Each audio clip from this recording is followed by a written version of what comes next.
Hi మావా, ఇప్పుడైతే మనం ఫ్రెండ్స్తో బయటకు వచ్చాం మావా. అందరూ కలిసి chicken gravy, chicken pakoda, chapati చేసుకొని తిందాం అనుకున్నాం మావా. కత్తక్కని తగిలిచ్చేసాం పొయ్యి. జాయింట్ల కూర మావా.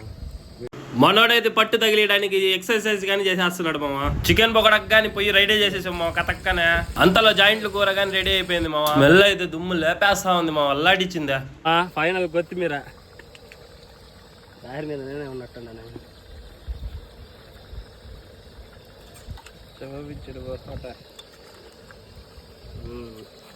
ఏడు కొనగల తీసేమా, తీసే